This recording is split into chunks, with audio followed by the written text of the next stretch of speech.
Today we are going to be making the hot process soap. So it's the same recipe as the cold process. I'm using, obviously lye I've already mixed up, coconut oil and olive oil. And so I'm just introducing them now.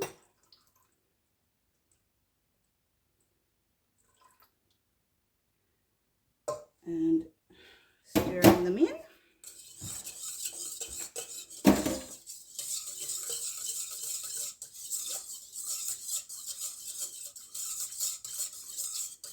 So the reason it's called the hot process is because instead of using the internal heat of the cold process, it uses an outside source heat, which is why it's sitting on the double boiler.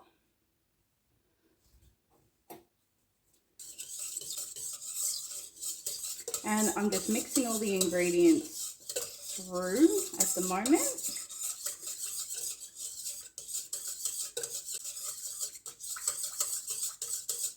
And the whole idea is to get it up to trace, but this is a much slower, more forgiving process. So it doesn't really matter if you get it up to trace straight away, as long as you make sure all the ingredients are nicely mixed in. So I'll check back in with you when we get up to the trace stage, but seriously, all I'm doing is just stirring it. You can use a stick blender if you so choose, that's fine, to bring it up a bit faster. I personally am in no rush, so it doesn't bother me.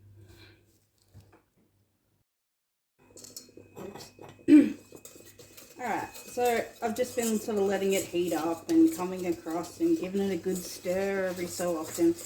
And you can see that it's starting to make its way to that trace phase, which is excellent.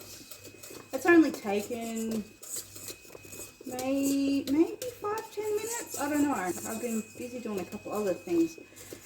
As I said before, if you were to use a stick blender, this would happen much faster. So maybe 2 or 3 minutes, 5 on the outside. And yeah, it's not at trace yet, but we're definitely getting in that direction.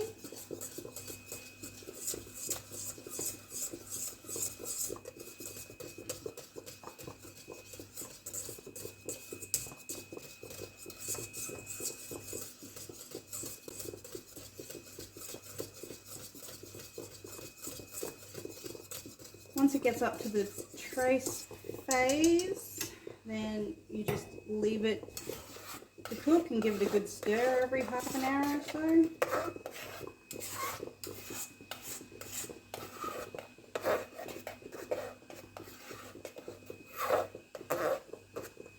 You sort of see at the moment everything's slightly divided out.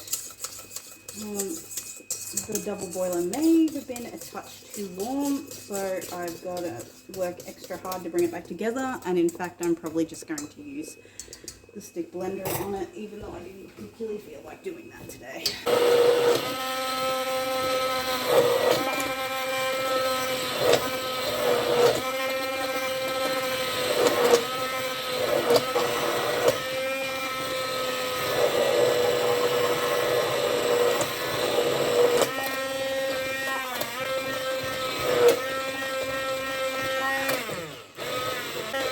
So as you can see, it's well and truly into that trace phase. I'm just going to give it a bit more of a buzz to make sure it's entirely mixed in. So if you find that you do accidentally split, you can just buzz the crap out of it and it will pull it back together before I leave it to do its gentle cooking. I'm just going to remove it from that heat because I feel that it's just slightly too hot, so bear with me. Okay, so I just pulled it off the heat and keep buzzing the crap out of it. The oil had split a little bit too much, so I just added maybe a teaspoon of warm water and it brought it right back to life. I don't know why that trick works, but it totally does. And as you can see, we're back to that proper soap consistency. So we're just going to leave it to keep cooking through a little bit longer. And sort of just check on it every so often. And then it'll be ready to mold up. Okay, so it's been cooking, oh god, I don't know, maybe an hour. Again, I've been wandering off and doing other things, and I just come back every so often and give it a stir. But if you notice, it sort of kind of wants to come away. Like, I know it's sticking up the top, but down the bottom, it does seem like it wants to come away from the edge a little bit.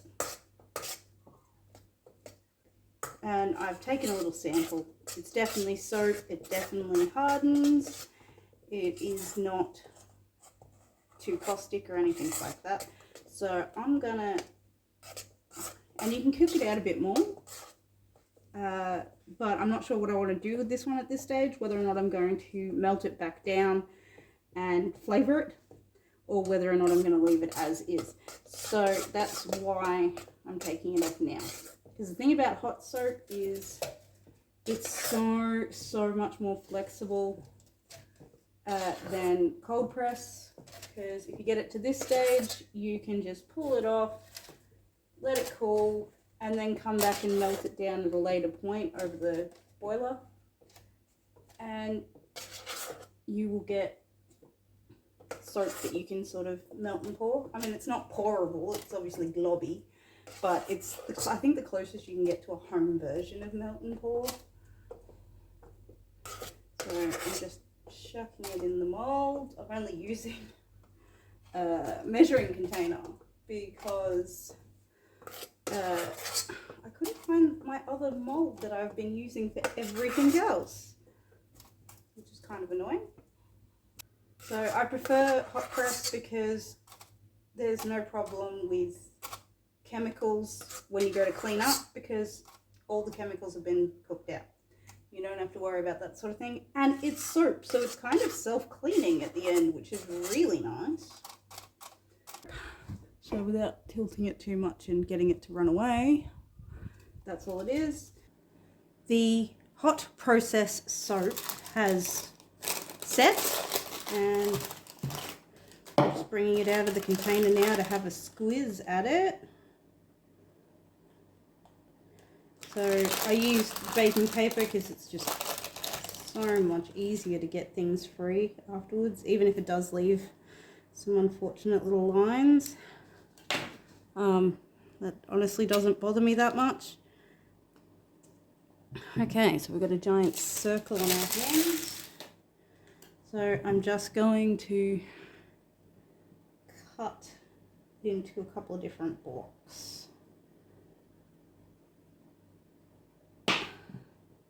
And gives you a look. Ooh. So it's slightly softer in a way,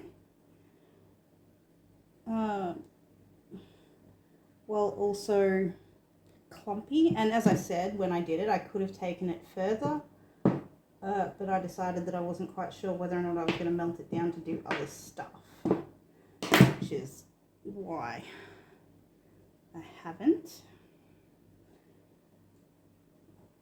Now it will still firm up over the next couple of hours and days, and I'm hoping I'm getting this on camera.